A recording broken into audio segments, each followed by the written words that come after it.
Hola, hola, and welcome back to Voice Memos. I'm your host, Angela George, and in this episode, we're going to talk about how to fight the overwhelm of the 24-hour news cycle so we can live our full brat summers. From lead and tampons to Kamala is brat, we are going to be informed and unplugged. So grab your snacks, start your hot girl walk, or your nighttime routine because you're listening to Voice Memos.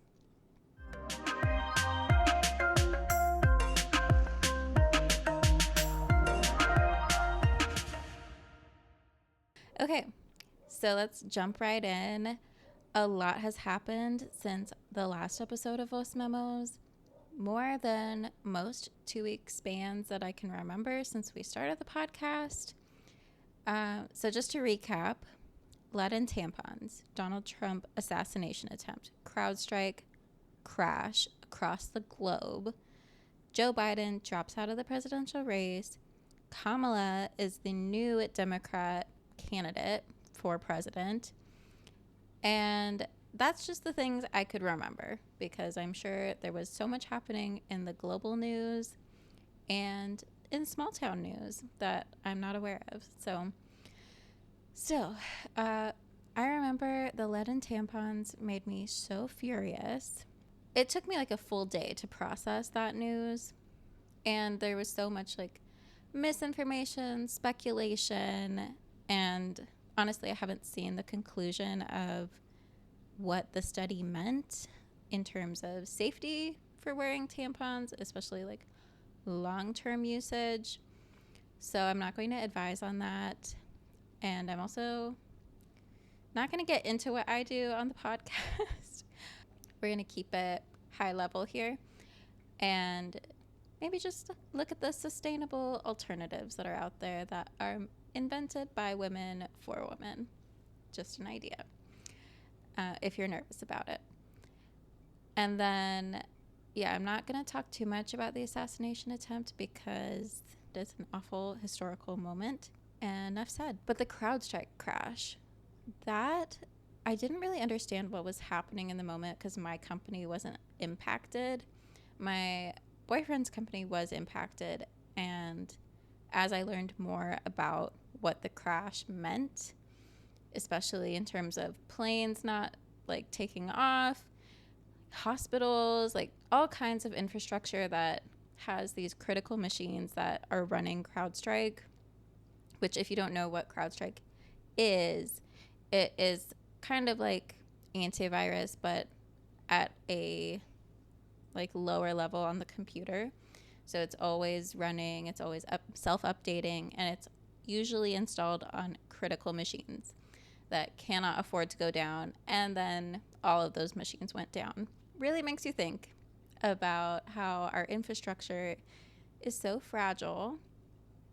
Just one update can down like 1% of all global Windows machines, which is really scary. And also I hope it makes you want to just unplug from it all, because when I realize like how much time I'm spending on the screen, and in an instant that could just be boom, gone, blacked out, not recoverable. And I spent all that time on the screens. Why did I do that? It just makes me think. And one thing I want to address, if you're watching the YouTube version of this podcast, you might have noticed new headphones, which is something that happened in the last 2 weeks. So on topic.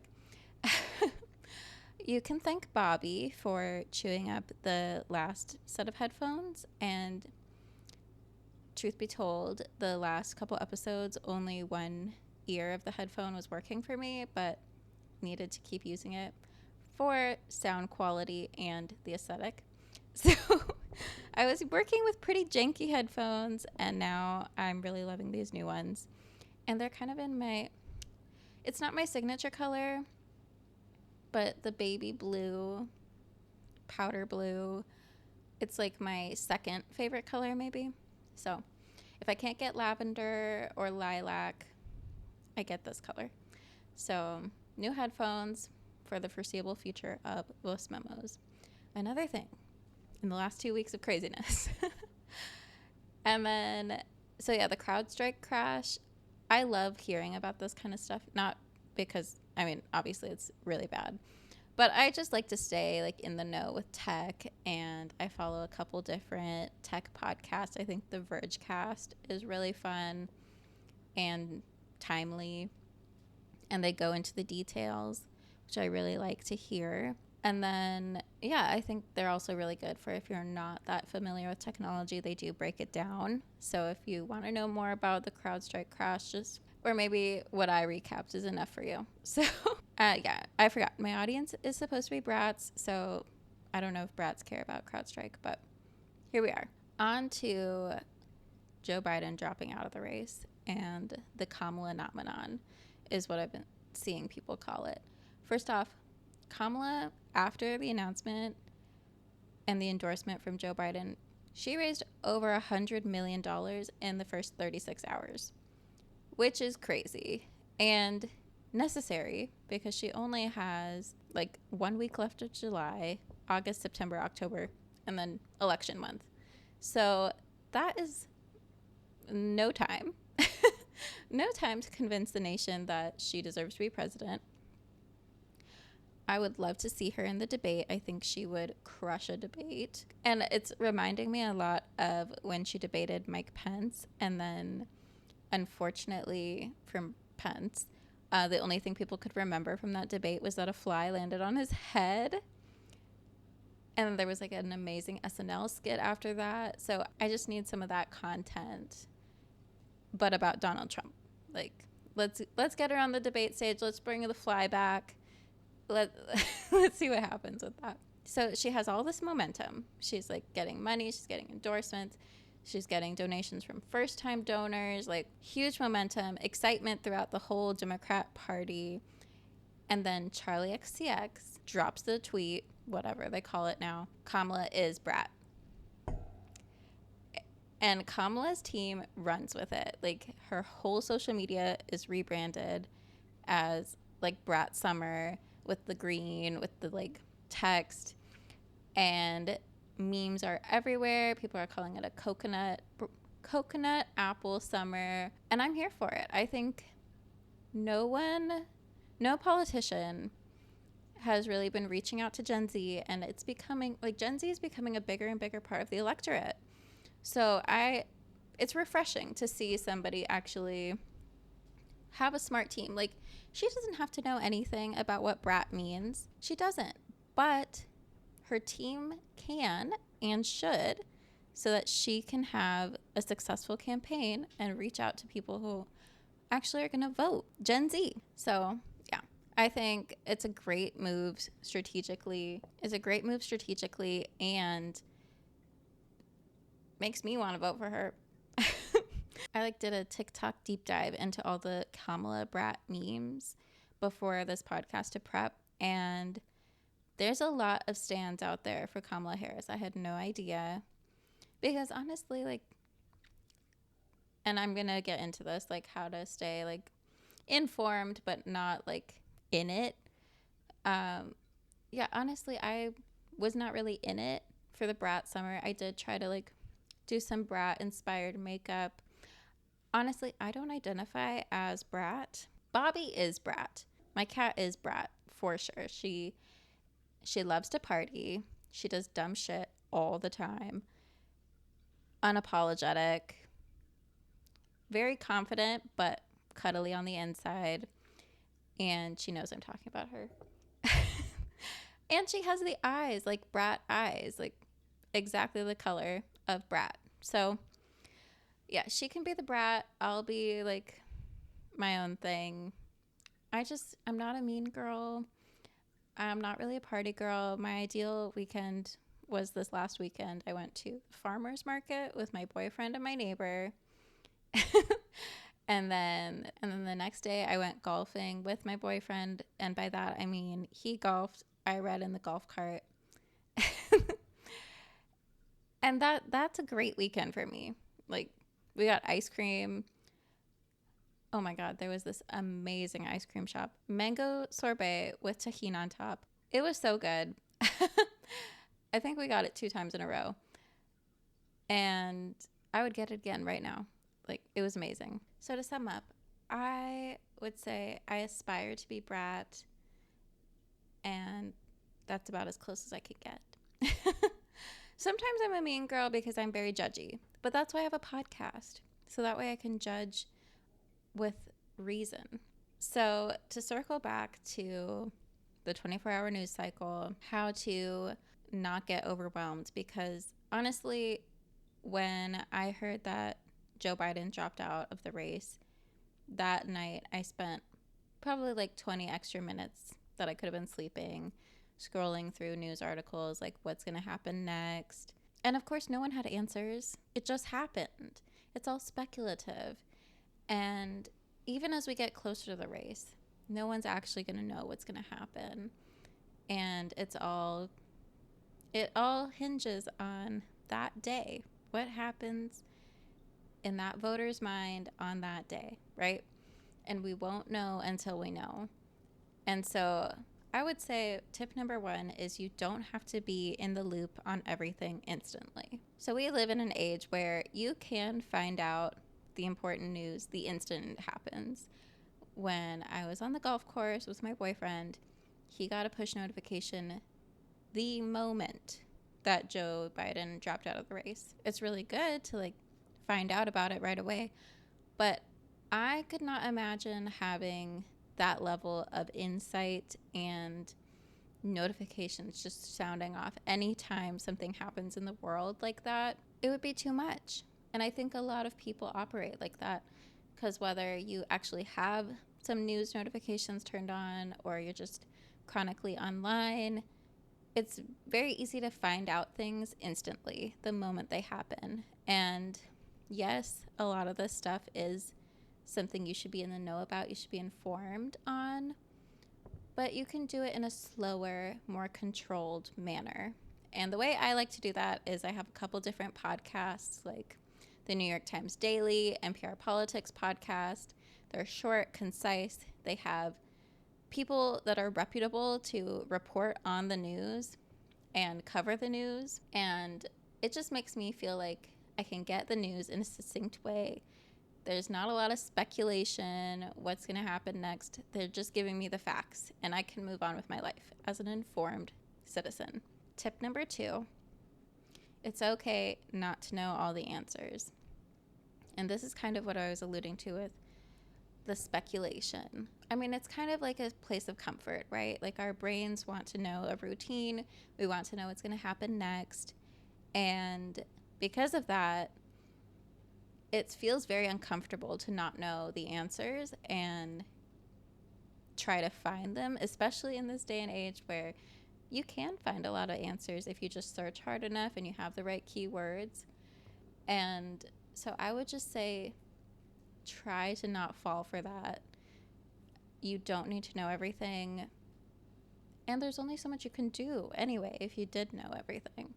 So it's better to just breathe, absorb, process the news on your own, and tell yourself, like, you can do what you can, but trying to know everything isn't going to solve that news that you just learned about.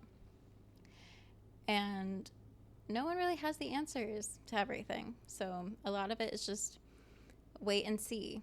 It's really hard to let go of that mindset, though, and that's why people get like sucked into that 24-hour news cycle and the endless doom scrolling. Like, I get it. I definitely fall for it too, especially in those times of uncertainty. But there has to be a middle ground, and there has to be a way to just take a step back. Tip number 3, just be in the moment. And one of the pillars of this podcast is creativity, self-care, and then the last one's career. That one's not so relevant to this episode, but being in the moment is a type of self-care, and it also lets you unleash your creativity. If you can, just for a second, put down the phone and work on your hobbies, talk to people in real life, you're going to feel so much better. Some hobbies that I'm getting back into include making friendship bracelets, the knot version, not the bead version, although I did get into that as well. But I am kind of set on this craft of like creating my own keychain, and bag charms are super in. So it's just kind of a hobby of the moment. Although I did see a video that I found pretty offensive, which was a lady using Apple AirPods Max as a bag charm to her Birkin. And I didn't see any hate in the comments. I scrolled to the comments and it was just all love and support. And I'm like, people, aren't those bags like $25,000? And she's using a $600 plus piece of technology as a charm for her bag. Like, kind of the level of overconsumption we're seeing on social media right now is another one of those coping mechanisms, because people have this existential like sense of doom because of everything happening in the world. And so people combat that with retail therapy, credit card debt, or maybe they're rich. Either way, they profit off it more by posting it on social media. And this is another reason I'm saying unplug. Let's go outside, touch some grass, go to the farmer's market. Come on. So then the other hobby, that was a bit of a tangent. I just needed to vent about that. The video really stuck with me, and I didn't like or comment or share it because I'm like, I don't support it. I don't know any crafters that have a Birkin. So yeah, maybe I'm jealous. Maybe I'm a mean girl. Sorry. Brat summer. The other hobby I'm always harping on, everyone should be getting into reading. The 2 books I just finished within the last 2 weeks. Yeah, book club happened in the last 2 weeks, and it was my recommendation. I was super nervous about it because basically I have read 2 books from this genre, which is speculative, feminist, dystopian fiction. I know, a mouthful. I've only read 2 books from this genre, and I've recommended both of them to book club. The first one I read, it's called The Future Home of the Living God by Louise Erdrich, and love that book. Totally recommend. Becoming a little bit too close to reality, and we read that last summer. People had mixed reviews, but by the end of the discussion, it was such a good discussion. I think people left with like a higher view of the book. And then the same thing kind of happened with this book, which is called Native Tongue. Native Tongue by Suzette Haddon Elgin. And it is a trilogy, so I might be reading the next one. I don't know. But this book, I actually talked about it on this podcast, potentially. When I read Word Slut, Amanda Montell recommended this book, Native Tongue, as like an interesting book in the realm of linguistics. And the premise is that these women in the year, like in the 23rd century or something like that, they are part of a family of linguists who have an innate ability to talk, or a better ability to interface with aliens and learn alien languages. And this society, which is supposedly the US in the future, super patriarchal, women can't really work outside of the household. So these linguist women are very privileged to be able to work at all. But with that privilege, they're also having to make like a ton of babies. The whole society is very misogynistic. And so, yeah, these women are also developing a resistance to this society and creating a language for women, which just that explanation alone really fired me up and made me excited to read it. But as I was getting into it, I was just so scared because I'm like, I don't know what this book really is about. Like, I don't even really like reading the inside flap. So that was all I was going off for my recommendation. And the book club, I think they liked it. It was a smaller group. We had a great discussion because obviously there's so much going on in that book that to talk about. And yeah, I think it's a very niche genre, but I think it might be my favorite genre. It's just been so amazing to have a group of women to read with. So yeah, the girlies loved it, and I think I should read the next one, see how it goes. It was very engaging. I was worried because I couldn't tell how long it was. I was reading a digital version of it, and it kept saying like between 500 and 600 pages. I still don't know how long it was. People that brought physical books, it looked like a normal size. It didn't look like giant. So I think it was okay. And like I said, the discussion was great. Even the people that didn't finish it, like there was just so much to talk about. Like they could chime in easily. So I think that makes it a good book club book. And then now we're jumping back into a lighter read, like an Emily Henry funny story. And I think we're going to go to like one of the book club girlies has a connect with the Minnetonka Yacht Club or something like that. And so we're going to literally have book club on a little lake island with a picnic. It's going to be amazing. Best way to end summer. Really excited for that. But anyway, yeah, so Native Tongue. I would recommend it. I give it 4 stars. And then I just finished The Locked Door via audiobook. Same woman that wrote The Housemaid, that whole series.